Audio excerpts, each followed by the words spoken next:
Here are the real scams to avoid overseas. After 18 years living overseas in 73 countries, I've learned how to spot and avoid many of the common scams overseas. I'm not talking about $2 scams here. You know who takes more money out of your pocket than street scammers? The big boys. The big boys scam you for real money. Street scammers usually take you for 10 or 20 bucks. But I will share both kinds of scammers with you in this video.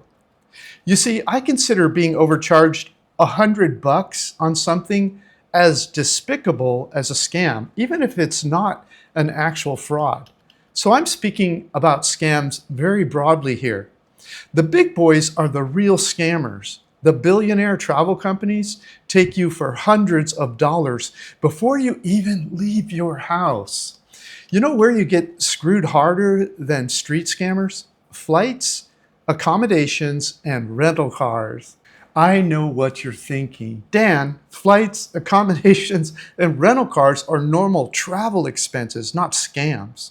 True, but I think about this a little differently. If you can save 200 bucks on a flight, 100 bucks on accommodations, and 200 on rental cars, you've saved 500 bucks. Then if you get scammed paying 10 bucks for a t-shirt you could have bought down the street for 5 bucks, you'll still have 490 bucks in your pocket. So I'll cover the big boys first and then the petty street scammers after that.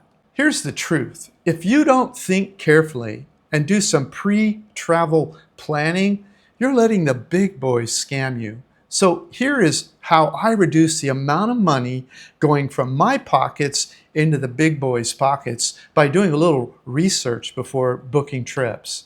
These are pre-travel scams. Flights, best time to book. To save 200 to 300 bucks on long international flights, book 2 to 5 months before you fly, but not much earlier unless you're booking a super saver sale. For short hop international flights, book 1 to 2 months before flying. Just a few days before my mother died of cancer, an airline charged me double to go see her. Time matters. Flights. Search on Skyscanner to find the cheapest flight. Enter the location where you want to fly and a possible date, and look for the green polka dots. Those are the days with the cheapest flights. Then click the flexible box button to get the best flights. Once you find the cheapest flight, book directly with the airline because you can deal directly with them if you have to make changes. This usually saves me a minimum of 30%. Luggage. Add any extra luggage at the time you book your flight. The luggage fees are double if you wait to pay at the airport when you check in. This saves me 50% on luggage. I got tired of being scammed by the big boys. Finding the cheapest flight, booking at the right time, and paying extra luggage early easily saves me $200 to $300 per person on those long-haul international flights. Rental cars. In the last 6 years, I've only rented a car twice, but it was in the USA. If you're from America, Canada, or Australia, you probably think you need to rent cars overseas. You do not. Not renting a car will save you $300 to $500 per week. I will explain why we don't rent cars as I explain how to save money on accommodations. Accommodations. Picking where to stay is the most important thing when you travel. This is why we always share what area to stay in our location reports. Picking where to stay can make or break your time in any city.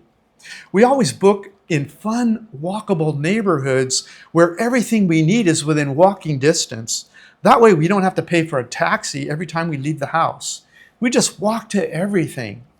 Car rentals cost too much. We use trains, buses, and taxi apps like Uber and Grab once we're on the ground overseas. We save hundreds of dollars as compared to car rentals, and we never have to worry about parking, insurance, drunk driving, driving on the wrong side of the street, or traffic laws we don't understand in a foreign country. Booking return visits. When we have been to a town before, we already know our favorite neighborhoods. We often just contact the landlord where we stayed last and offer a slightly lower price since they don't have to pay a commission to Booking, Agoda, or Airbnb. Our location reports share where we stayed.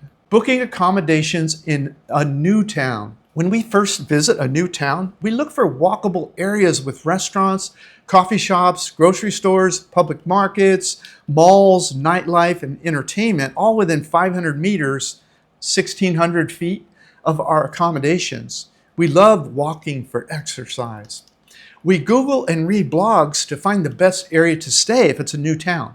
Once we know the area, we look for the tan markings on Google Maps within that area. In this map of Puerto Princesa in the Philippines, I've circled the tan area where we decided to stay. Notice the tan area inside the red circle? The tan area on Google Maps means walkability. So we look for a place to stay on Airbnb, Booking, Agoda within or near the tan area. Google has access through Android to the areas where people walk. That's probably how they find this information. And it turns out to be right every time. Best time to book. The best time to book depends on whether you arrive in low, middle, or high season. Booking at the right time ensures more choices and lower prices.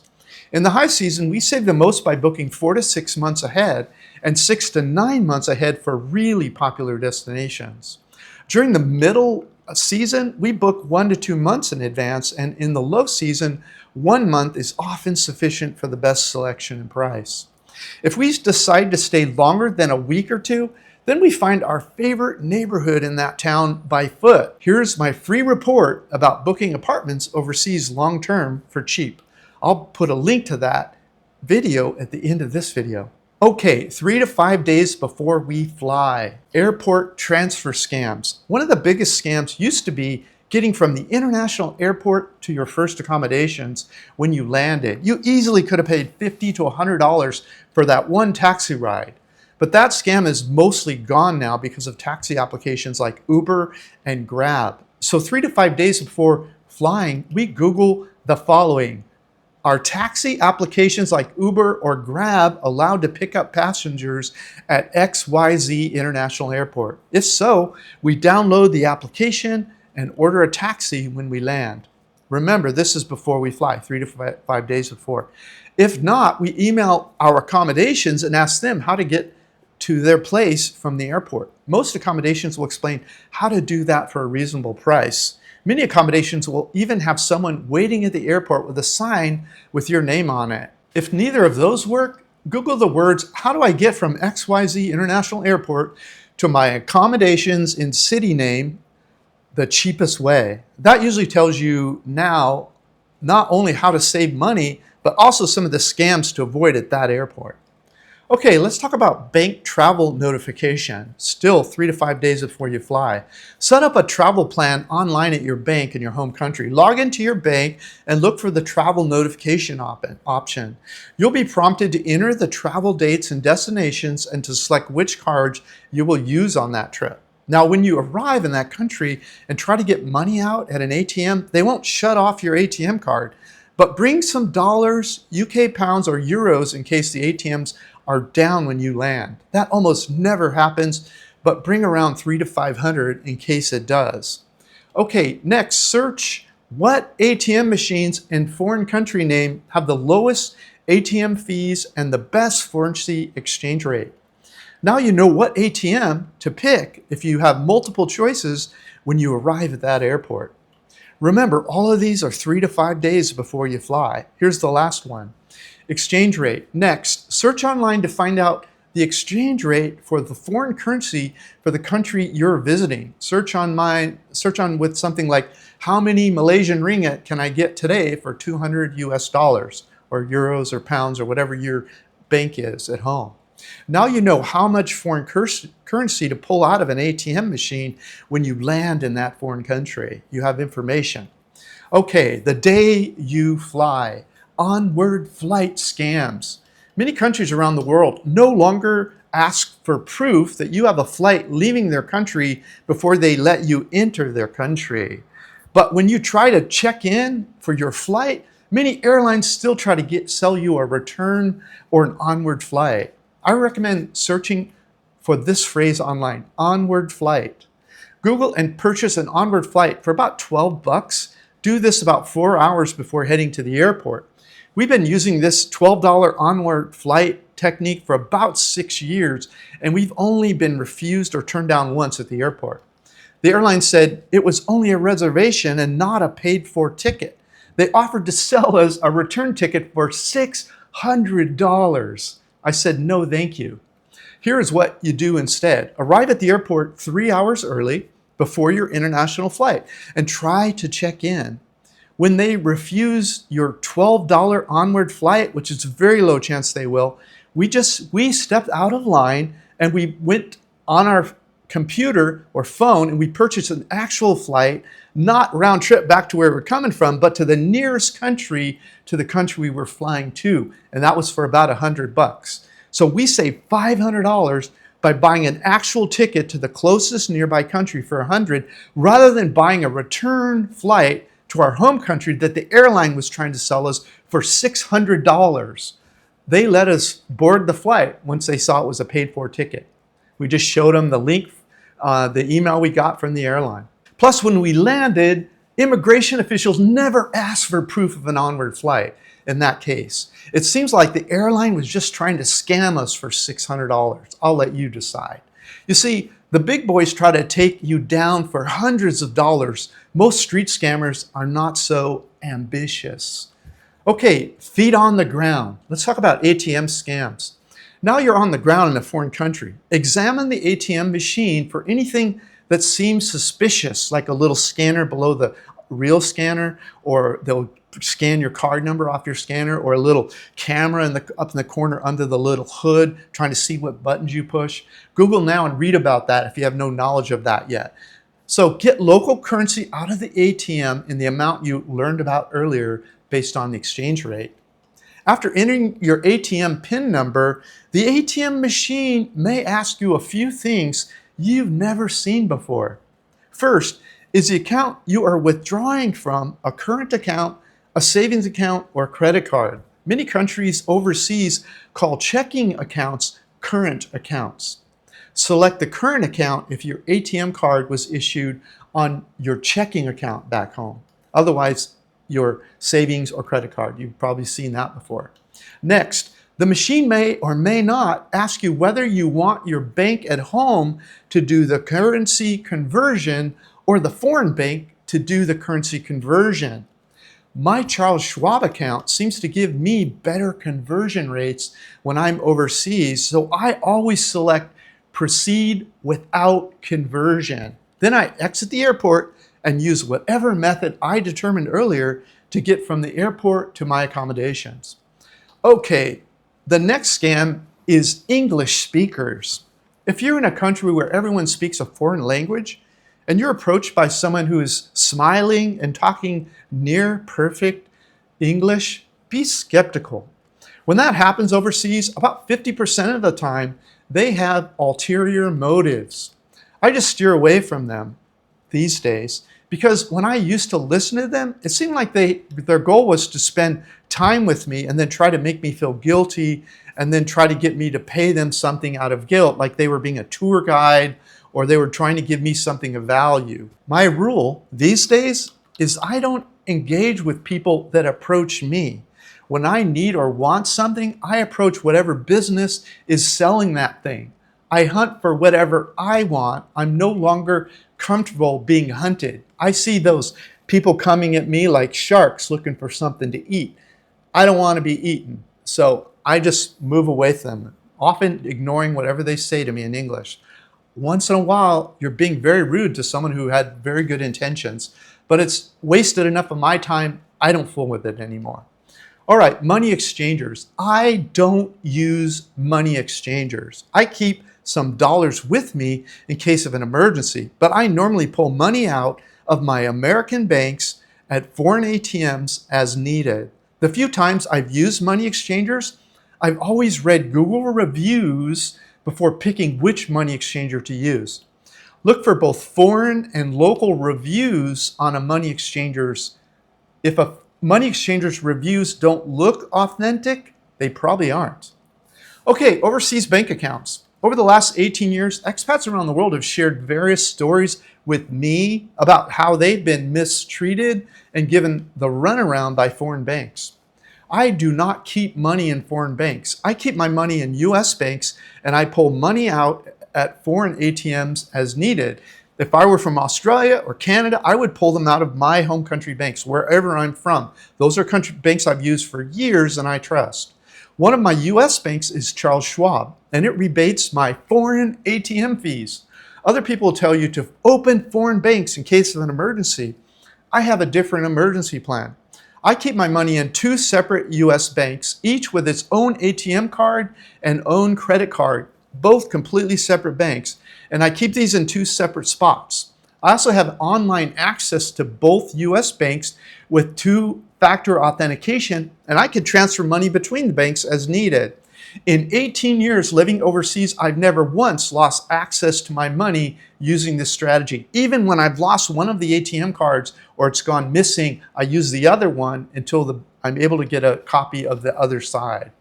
I recommend waiting at least 2 to 3 years living overseas before opening any foreign accounts. And before you do, verify whether your home country requires you to report opening of foreign bank accounts to them, as the USA does. Okay, passport scams. The US Department of State warns that American citizens should never provide their original passports to a hotel, rental company, or anyone else. At most, give them a carbon copy of the photo page of your passport. Letting your passport out of your possession can lead to serious consequences if the document is misused. I'll give you an example now in scooter rentals. Okay, scooter rental scams. Many scooter and car rental agencies will try to get you to give them your passport as collateral for a rental contract. I don't care what country you're from, you keep that passport. There are many stories of people who have rented older, high mileage used scooters worth less than $1,000 and given their passport away as security. Then after wrecking the scooter and offering to pay $1,000 for a scooter that might be worth $500 or $800, the rental company has demanded $2,500 or more to replace the old scooter with a brand new scooter. Don't do that. I'm usually able to negotiate a $100 to $300 deposit on a scooter rental or no deposit at all, depending on the country. Also, never rent a scooter from anyone without reading the reviews they have on Google or Google Maps.